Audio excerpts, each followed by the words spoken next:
Hello everyone, my name is Magali Castro. I will be presenting the Population Level Health Intervention Project for Nursing 447, Health-Related Issues. So for this presentation, I will be focusing in the underserved city of Pico Rivera. Moreover, during my windshield presentation, I encountered different health-related issues.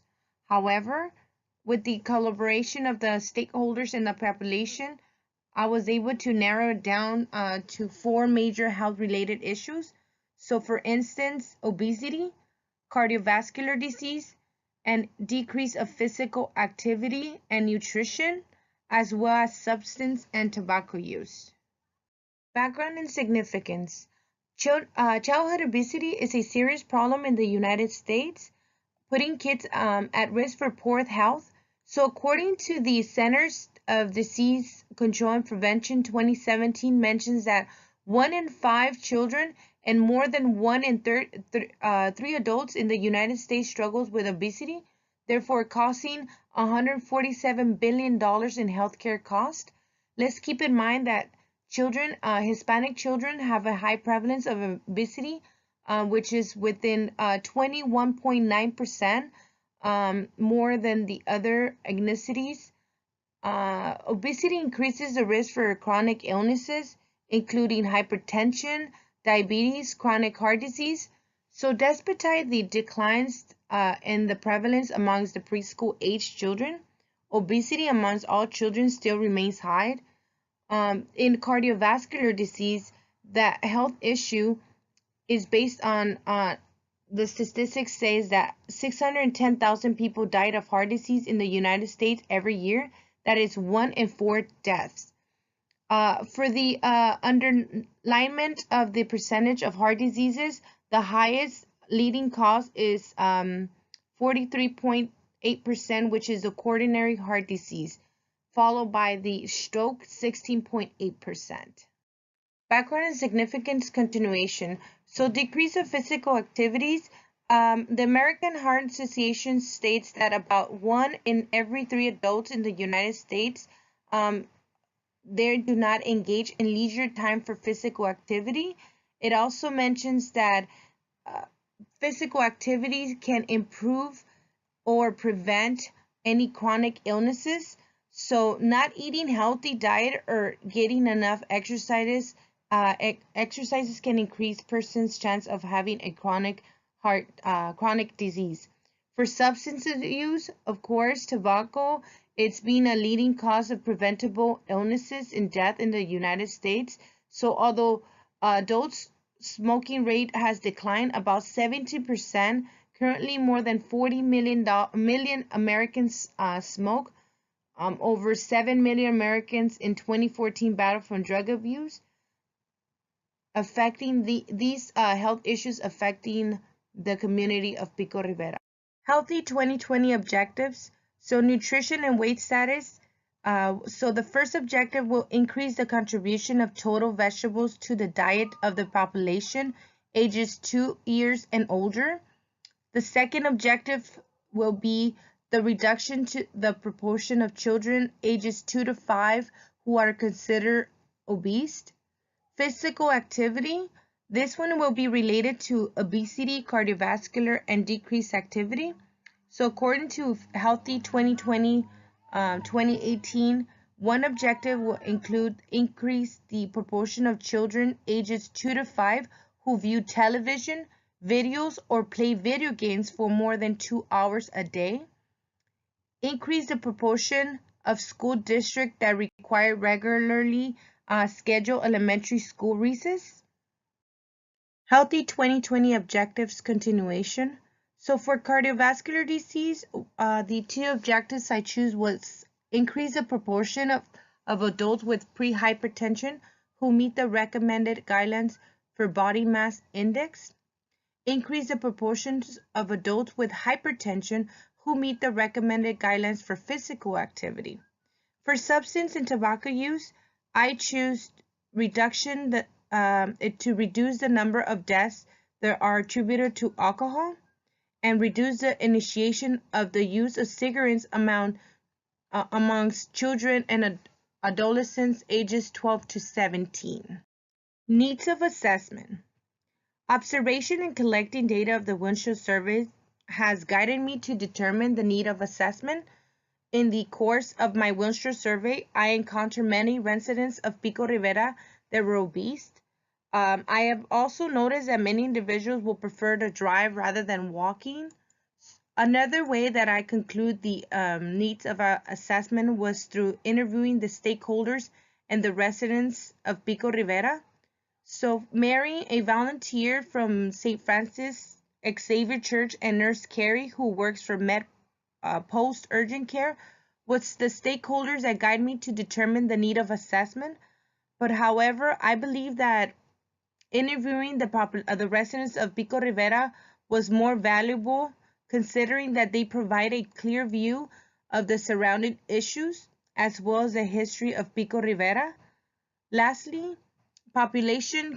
the population care plan has helped me, as well as the assessing and reviewing the Bureau Census of Pico Rivera, California. Theoretical framework and model.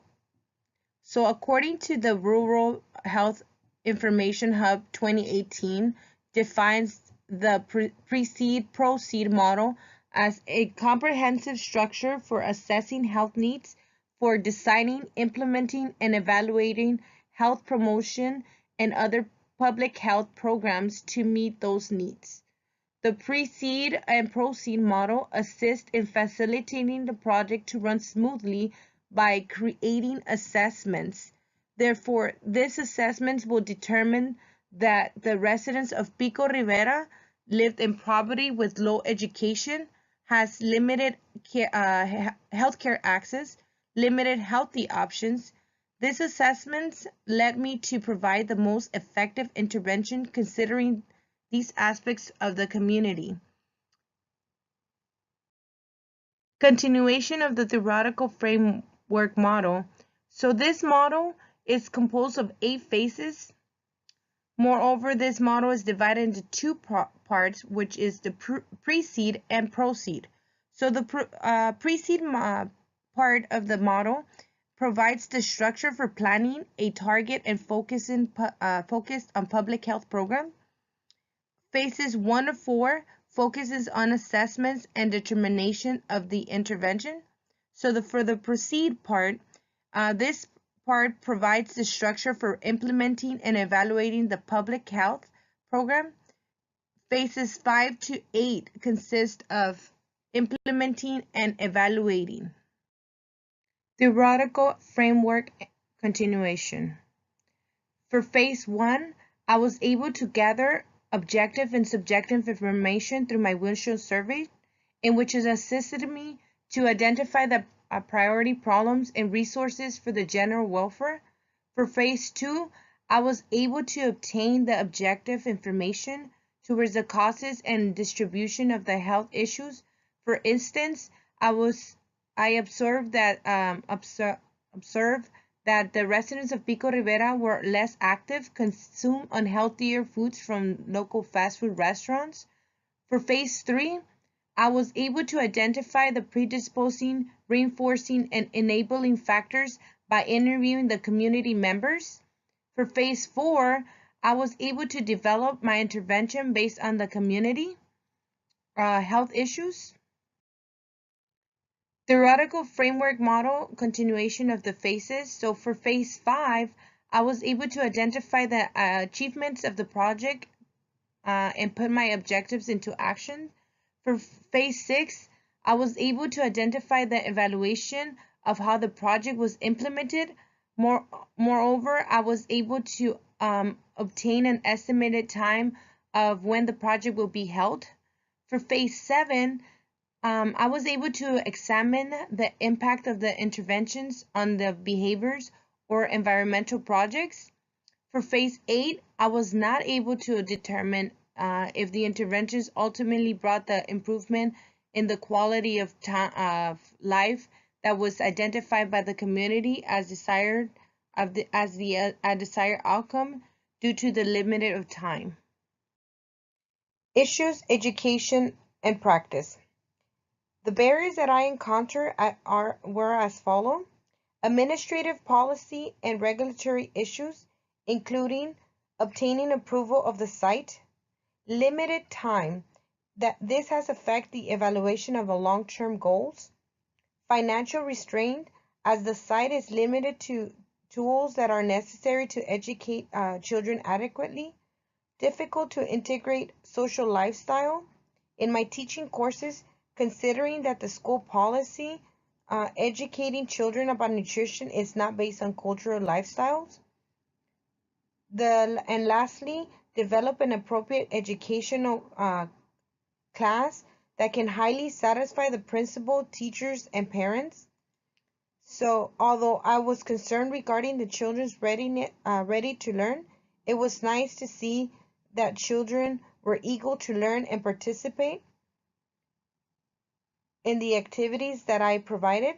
So, another advantage that I had was the great support that I had was from the parents, staff, and lastly, Lakeview Elementary School staff were able to accommodate me during the school schedule. Continuation of issues in education and practice. So some resources that children need in order to change the way they're going to behave will be time, money, and support. This support will help them, like when they have any questions on selecting healthy options. So although many of these families are low income, there can be a difficult it can be difficult for many families to buy healthy meals. However, I will provide information on ways of how to obtain coupons at no cost. Can be a good resources so they could be able to change the way they behave. Nursing and health community services that are necessary to change are free or low income community classes, exercise classes, nutritional classes, anything that could be able to motivate the children will be great. Experienced and educated teams that will be able to donate and fundraising for facilities from the facilities, as well as educating the children or creating new classes for them. My two classes that I taught were able to identify the health related issues by reducing the children's regarding the importance of healthy lifestyles and significance of chronic illnesses, including hypertension and diabetes. Therefore, during my presentation, I provided activities that promote healthy diet, including coloring pages, bingo, creating healthy plate using my choose my plate and the pyramid, as well as a PowerPoint that children that taught children the definition of diabetes and hypertension and how it affects their body. I also encourage children to participate on growing and preparing food. We did like a little plant, and we were able to put the seeds, and they were able to take it home so they could be able to, know the process of growing. Moreover, I also presented a visual audio demonstration and participation of several exercising, including stretches, jumping jacks, running in place, playing Simon Says. I also created a DJ party. This will has indicated to children that fitness can be fun. I've also noticed that children love watching videos. Therefore, I actually gave them a suggestion that they could record themselves playing their favorite sports, going outside for walks, as well as riding their bikes. It seems that children love this idea, and this kind of reinforces them and, to teach them that it's important for them to their time watching television, video games, and watching videos. So from these interventions, I was able to meet 3 out of 8 objectives that were presented earlier on the Healthy 2020. So these 3 interventions are the ones that I listed on the right hand side. These interventions I had mentioned them before. So budget and logistics. So the only actual cost that I had throughout this whole project is making copies of educational handouts, which was $35. Therefore, Lakewood Elementary were able to provide a classroom, laptop, projector, and speaker box at no cost. A PowerPoint presentation on flash drive was owned by me, and the laminated machine and disco ball I borrow and it was free for temporary use. Project evaluation outcome measurements. For this project, I'm only able to focus on the short-term goals because my long-term goals, due to the limited time, were unable to evaluate them properly. So for the short-term goals, so by the end of the presentation, I was able to get the 15 out of 25 students to identify the 5 vegetables. Also, I was able to uh, be able to have them verbalize how many servings of are in each section of the food pyramid. And all students were able to demonstrate that dancing was fun way of exercising. And also, all students were able to create a healthy meal by the end of the presentation. Results and conclusion. I was able to complete my educational classes and meet all my short-term goals. However, I was unable to complete my long-term goals considering the limited time. Another weakness that I encountered was the fact that I did not have enough assistance towards helping children to complete their healthy plate. Moreover, the next time I will create an invitation for parents to join the educational class. But despite the challenges, children seem to adapt well to my educational courses, therefore making this project a success. So thank you. I hope you enjoy my presentation. The next slide will be all my references. Thank you.